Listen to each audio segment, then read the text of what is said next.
Let's jump right into this explainer. Today, we're taking a virtual tour of the legendary Kennedy Space Center down in Florida. We're going to get an inside look at exactly how NASA is physically building the Artemis III mission literally piece by piece, getting ready to send humans back to the lunar surface. You know, space exploration can sometimes feel, well, a bit abstract, right? It's all blueprints, numbers, and slick computer animations. But today we're making it tangible. How do you actually piece together a moon mission? We're going to walk through the actual facilities where engineers are physically assembling our return to the moon. It's happening right now, and I got to tell you, the scale is absolutely incredible. As NASA themselves put it in a July 13th update, the agency is going full steam ahead with preparations for that mid to late 2027 launch. You can really feel the energy on the ground.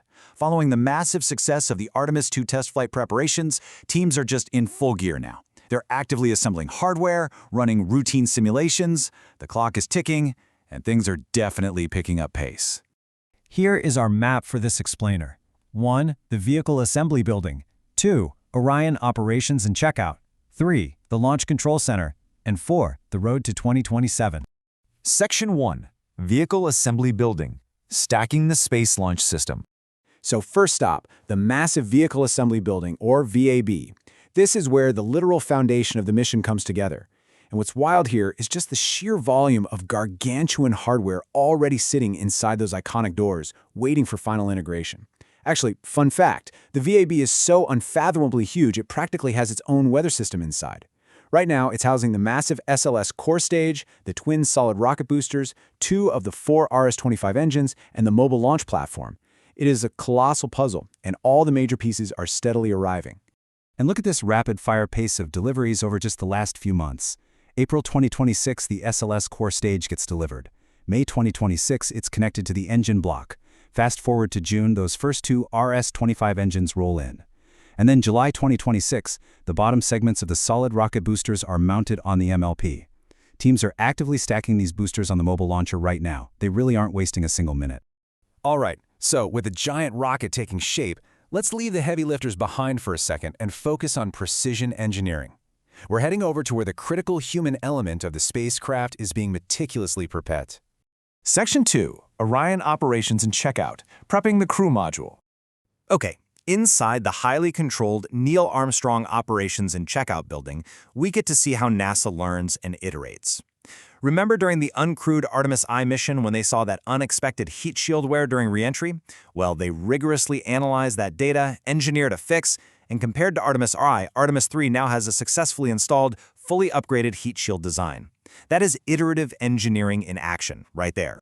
And alongside that upgraded heat shield, there's more great news. Orion's service module recently completed its acoustic testing. Basically, they blasted this thing with intense sound waves to prove it can survive the literal roar of a rocket launch.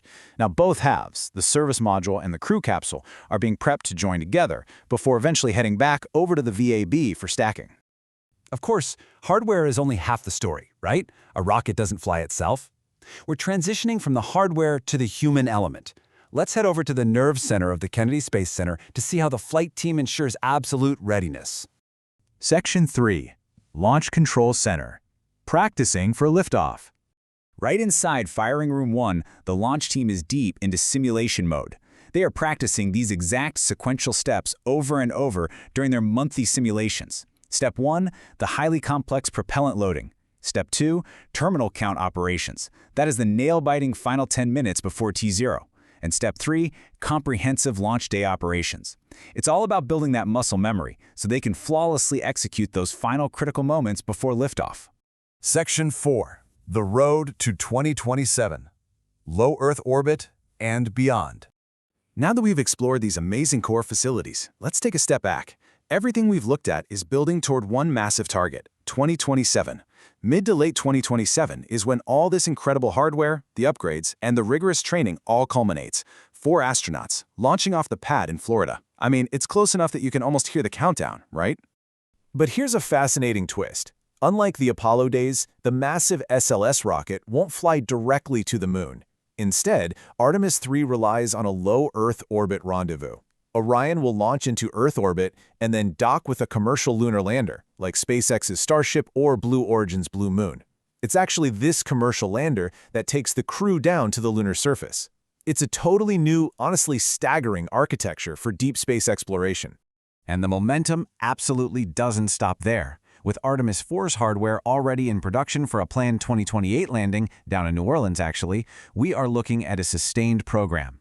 So I want to leave you with this final thought. With all this incredible infrastructure coming together, how will a permanent human presence change our relationship with the moon and the future of space exploration forever? It's a pretty wild thought. Thanks for joining me on this explainer. Stay curious, and I'll catch you next time.